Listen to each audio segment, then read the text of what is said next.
To delete voucher program beneficiaries, select Encode VPBs in the navigation panel,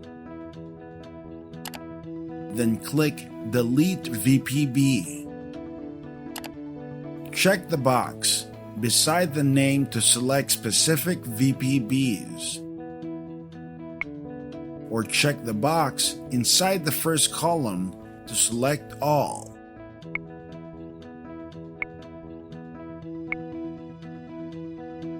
Click Delete.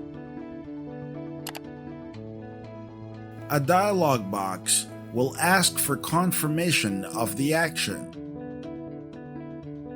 Click Confirm Delete to remove the VPB records, or click Cancel to dismiss the action.